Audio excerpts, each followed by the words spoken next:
भारत के 75वीं वर्षगांठ के अमृत महोत्सव के उपलक्ष्य में ढेर सारी बधाई देता हूं, अपने तरफ से भी, अपने विश्वविद्यालय की तरफ से भी। ये दिन बड़ा महत्वपूर्ण दिन है। भारत के परिदृश्य के हिसाब से देखा जाए तो सावन और भादो का महीना बड़ा संस्कारी, बड़ा सांस्कृतिक और त्योहारों से भरा महीना है। भगवान इंद्रदेव की भी कृपा रहती है। किसानों के लिए, देश के लिए ये बड़ा अच्छा समय रहता है। लेकिन दुर्भाग्यवश हमारे देश में 9 अगस्त को भारत छोड़ो आंदोलन हुआ और उसके 5 वर्ष बाद 15 अगस्त को 5 वर्ष के संघर्ष के बाद हम लोगों को देश को आजादी मिली। यानी जो त्योहार मनाने का, शांतिपूर्ण जीने का समय होता है, हमारा देश, हमारे देश के रणबांकुरे बाध्य थे कि विदेशी सत्ता के खिलाफ लड़ रहे थे। देश दुनिया में द्वितीय विश्व युद्ध की आहट थी और सारी दुनिया पक्ष विपक्ष में बटी थी। उस बीच 7 अगस्त को भारतीय राष्ट्रीय कांग्रेस की एक बैठक हुई और उसमें गांधी जी को अधिकृत किया गया कि वो भारत की आजादी के बारे में अंग्रेज सरकार से बात करें। 8 अगस्त को अपने 1.25 घंटे के भाषण में महात्मा गांधी जी ने कहा कि आप लोगों ने मुझे अधिकृत किया है और मैं वायसराय से बात करूंगा। लेकिन 8 अगस्त की रात से लेके और 9 अगस्त तक सभी महत्वपूर्ण जितने भी उस समय की भारतीय राष्ट्रीय कांग्रेस के पदाधिकारी थे, उन सबको गिरफ्तार किया गया, पकड़ा गया। और एक तरह से देखा जाए तो हमारा देश नेतृत्वहीन हो गया। जितने भी प्रमुख लोग थे वो सब जेल में गए। उसके बाद ऐसे लोगों के हाथ में घोषित रूप से नेतृत्व आ गया, क्योंकि उस समय दो विचारधाराएं काम करती थी। हम सब लोग जानते हैं, गरम दल और नरम दल। गरम दल के जोशीले लोग अंग्रेजों को भगाने पे आतुर थे, चाहे जो हो जाए, कैसी कुर्बानी देनी पड़े। और नरम दल के लोग अनुनय, विनय और आग्रह के द्वारा अंग्रेजों को बाहर निकालना चाहते थे। ऐसे ज्यादातर लोग तो जेल में चले गए। तो उसके बाद ऐसे लोग आगे आए जिनको हम लोग सामान्य उससे पहले कोई ज्यादा उन पर ध्यान नहीं था। जैसे अच्युत पटवर्धन जी, अरुणा आसफ अली जी, डॉक्टर लोहिया, सुचेता शुक्लानी, बीजू पटनायक, राजेंद्र प्रसाद जी जेल से बाहर आने के बाद इन लोगों ने उस समय में देश का नेतृत्व किया और राष्ट्रीय विचारधारा 1925 में संघ की स्थापना हुई। उसके बाद से जो राष्ट्रीय सोच के लोग थे वो इस आंदोलन में पूरी तरह से टूट पड़े और हम लोगों को 9 अगस्त 1942 से लेकर 31 दिसंबर 1942 तक 6 महीने के अंदर हमारे 940 लोग गोलियों से भून लिए गए। 60,000 से भी ज्यादा लोगों को गिरफ्तार किया। 1630 लोग घायल हुए।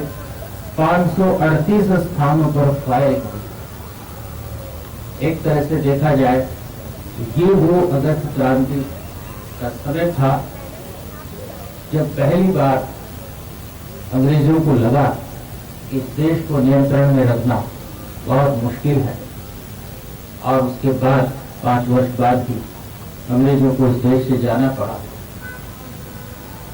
उस समय के जो तथाकथित नरम दल के लोग थे, जो सामान्य प्रक्रिया रहती थी, जहां भी हिंसा होती थी, जहां भी तोड़फोड़ होती थी, जहां भी फायरिंग होती थी, तो लोगों को कहते थे हम इस बात का समर्थन नहीं करते हैं, हम हिंसा का समर्थन नहीं करते, लेकिन हिंसा में शहीद हुए लोगों को, बड़े लोगों को शहीद का दर्जा, शहीद कहने में उनको कोई बुराई नहीं था। हिंसा को वो जायज नहीं ठहराते थे और ऐसे लोगों के, अनगिनत लोगों की वजह से आज हम आजाद हैं, सांस ले रहे हैं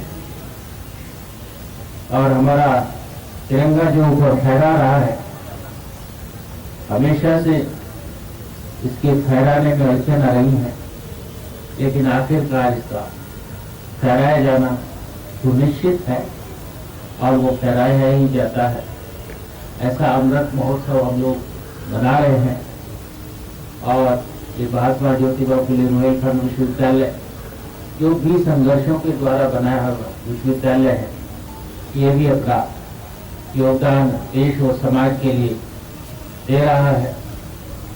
इसके छात्र, इसकी छात्राएं जो सबसे महत्वपूर्ण अंग है, पूरे देश दुनिया में अपना परचम लहराए हुए हैं। हर क्षेत्र में ये लोग आगे बढ़ रहे हैं। यहाँ का गैर शिक्षक कर्मचारीगण पूरे मनोयोग से इतने वर्षों से इस विश्वविद्यालय को आगे बढ़ाने में प्रयासरत है। यहाँ के गुरुजन, यहाँ के शिक्षक अपनी निष्ठा, अपनी कर्तव्यपरायणता, अपनी मेहनत और लगन से इस विश्वविद्यालय को सिंचित किए हैं, आगे बढ़ा रहे हैं। हमारा पूरा विश्वास है कि ये विश्वविद्यालय देश और दुनिया के विश्वविद्यालयों में प्रमुखतम विश्वविद्यालय का स्थान प्राप्त करेगा, ऐसा मेरा विश्वास है। इस विश्वविद्यालय ने पिछले दिनों में नैक एक्रेडिशन हमारा संभावित है और नैक एक्रेडिशन के बल पर ही ये तय होता है कि किस विश्वविद्यालय की कौन सी रैंकिंग है। आजकल नैक एक्रेडिशन को सभी प्रकार के फंडिंग सोर्सेज से, रिकॉग्निशन सोर्सेज से जोड़ दिया, इसलिए बहुत आवश्यक है कि हमारी रैंकिंग और हमारा एक्रेडिशन उच्च कोटि का हो। इसके लिए हम प्रयासरत है और सारा विश्वविद्यालय मेहनत से काम कर रहा है। पिछले काफी दिनों से इस विश्वविद्यालय ने बहुत सारे नए नए कोर्सों को शुरू किया है, नए नए सेंटर, सेल्स और डायरेक्टरेट खोले हैं। अनफॉर्चुनेटली कोरोना की वजह से हम लोग बीच बीच में गाड़ी गति पकड़ती है तो फिर अचानक ब्रेक लगाना पड़ता है, लेकिन इन सब परिस्थितियों के बाद भी मुझे खुशी है कि छुट्टी के दिनों में भी, कोरोना के समय में भी ऐसे अनेक शिक्षक नेतर कर्मचारी थे जो बैठ के विश्वविद्यालय के लिए अच्छे डॉक्यूमेंट, अच्छे सेंटर्स की पॉलिसी, अच्छे कोर्सेज को बना रहे थे और उनकी वजह से हम लोग आज इस स्थिति में हैं कि प्रदेश सरकार में भी और राष्ट्रीय स्तर पर भी महात्मा ज्योतिबा फुले रोहिलखंड विश्वविद्यालय की उपस्थिति महसूस की जा रही है और एक अच्छे विश्वविद्यालय की तरफ हम अग्रसर हैं। हम लोग संतुष्ट होकर नहीं बैठेंगे और विश्वविद्यालय को आगे बढ़ाने की कोशिश करेंगे। मेरा आप सब लोगों से आग्रह है कि ये जितने भी नए नए आयाम शुरू हुए हैं, ऐसा नहीं है कि ये हमारा ही विश्वविद्यालय शुरू कर रहा है या हम कोई अनोखे विश्वविद्यालय है। जितने भी बड़े विश्वविद्यालय होते हैं, अच्छे विश्वविद्यालय होते हैं, उन सब चीजों, उन विश्वविद्यालयों में ये व्यवस्था, इस तरह की एस्टेब्लिशमेंट पहले से ही होती है और धीरे धीरे वो लोग चीजों को इंस्टीट्यूशनलाइज कर देते हैं। हम लोगों ने भी इसको इंस्टीट्यूशनलाइज करके और इसको आगे बढ़ाने का कोशिश किया। मेरा छात्रों से, टीचर से, नॉन टीचिंग स्टाफ के लोगों से, सभी लोगों से आग्रह है कि वो अपनी रुचि के आधार पर, अपनी इच्छा के आधार पर, अपने कौशल के आधार पर जिस किसी भी ऐसी सेल, सेंटर, डायरेक्टरेट या किसी भी गतिविधि में अपना योगदान देना चाहते हैं तो कृपया वो अपना योगदान जरूर दें। जो लोग लिखित में या मेल करने में संकोच करते हैं, वो व्यक्तिगत रूप से आके अपनी क्षमता के बारे में, अपनी इच्छा के बारे में, अपनी रुचि के बारे में विश्वविद्यालय पर किसी भी स्तर पर चर्चा कर सकते हैं। मेरे से भी चर्चा कर सकते हैं, डीन से चर्चा कर सकते हैं, हेड से चर्चा कर सकते हैं, रजिस्ट्रार से चर्चा कर सकते हैं, कंट्रोलर ऑफ एग्जामिनेशन से चर्चा कर सकते हैं और वो अपना योगदान दें।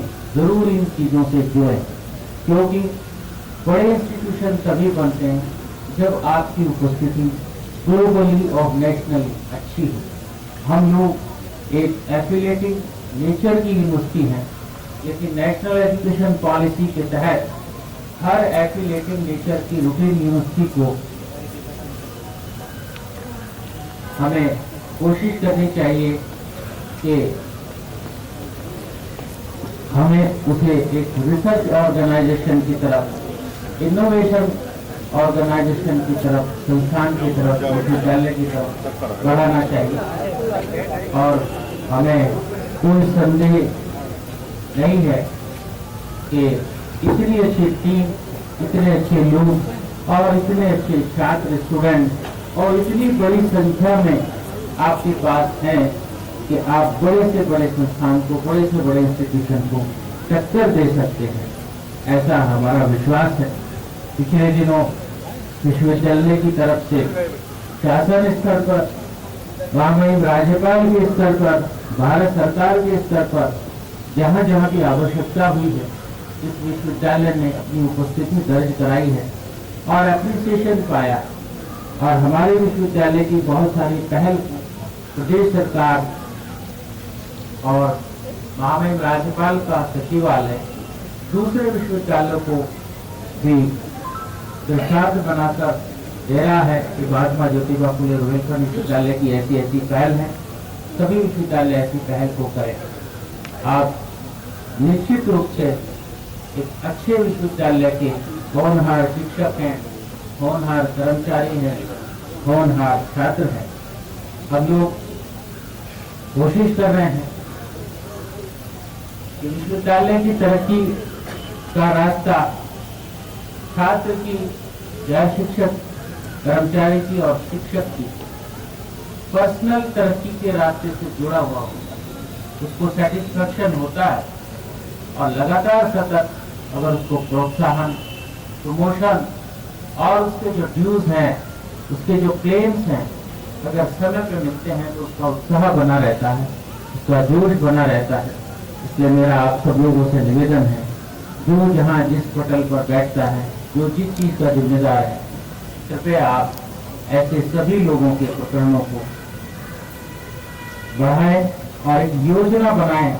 क्या हम दिसंबर तक ऐसा कर सकते हैं कि जहां एक भी प्रमोशन की, एक भी ड्यूज की, एक भी किसी चीज का अगर देय है, वो फाइल लंबित न रहे, ऐसा प्रयास कर सकते हैं क्या?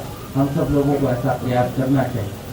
हमारे छात्र, हमारे स्टूडेंट्स, हमारे विश्वविद्यालय के द्वारा जो नई पहल है, जिसमें खास तौर से डायरेक्टरेट ऑफ इंटरनेशनल रिलेशन, ऐसे डायरेक्टरेट से आपको जोड़ना चाहिए।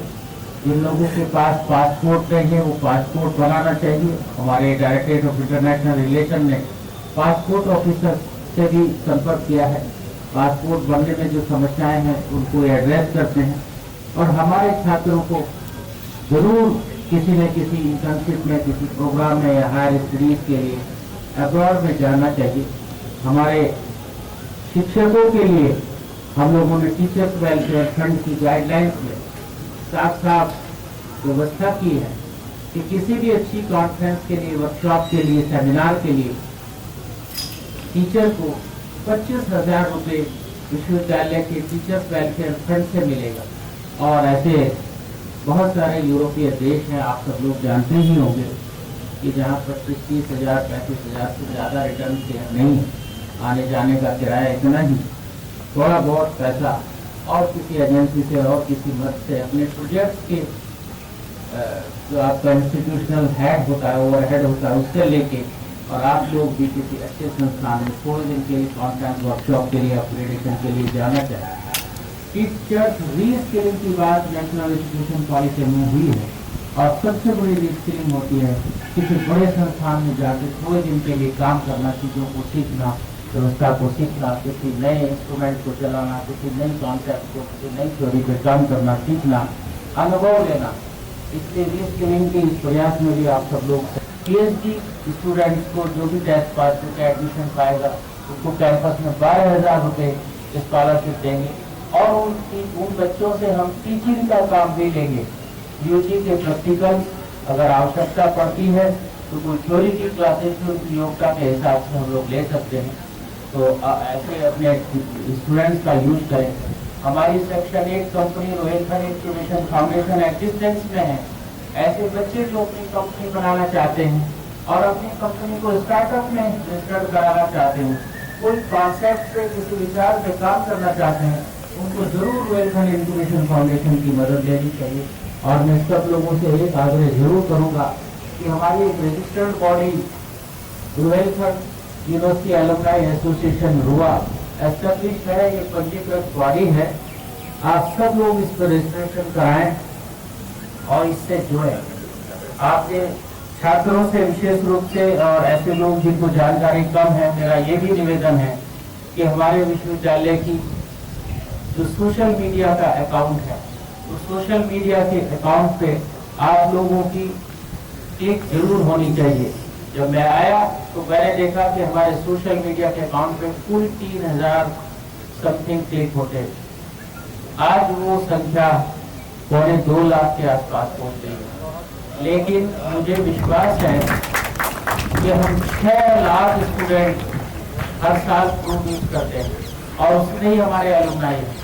अगर ये सारे लोग उससे जुड़ेंगे तो फिर हमारी विश्वविद्यालय की वेबसाइट अर्निंग भी करने लगेगी, तो उस पर एडवर्टाइजमेंट भी आने लगेंगे और हमारे विश्वविद्यालय की आमदनी भी बढ़ेगी। आप लोग जरूर मीडिया सेल को अच्छे बुरे रूप में जैसे आप चाहें, लेकिन फॉलो जरूर करिए। आप सब लोगों का इस अवसर पर मैं एक बार पुनः धन्यवाद करता हूं और आप लोगों को अमृत महोत्सव के उपलक्ष्य में 75वीं वर्षगांठ आज़ादी की इसकी पुनः ढेर सारी शुभकामनाएं देता हूं और आशा करता हूं कि हम सब लोग इस विश्वविद्यालय को लेकर आगे बढ़ेंगे, देश में दुनिया में अपनी उपस्थिति दर्ज करेंगे और हमारे छात्र हमारे एम्बेसडर हैं। वो ही जहां जाएंगे ये बताएंगे कि हम अपनी फैक्ट्री में कैसा प्रोडक्ट बनाते हैं। हम लोग कोशिश करें, हर स्तर से कोशिश करें कि हम 0 डिफेक्ट का प्रोडक्ट दें जो सारी दुनिया में जाके हमारी यूनिवर्सिटी का डंका पीटे, हमारी यूनिवर्सिटी के बारे में बताएं। मुझे विश्वास है कि मेरे होनहार नौजवान और अच्छे छात्र इस सब चीज में हम सब लोगों को सफल करेंगे। आपको ढेर सारी पुनः शुभकामनाएं। बहुत बहुत धन्यवाद।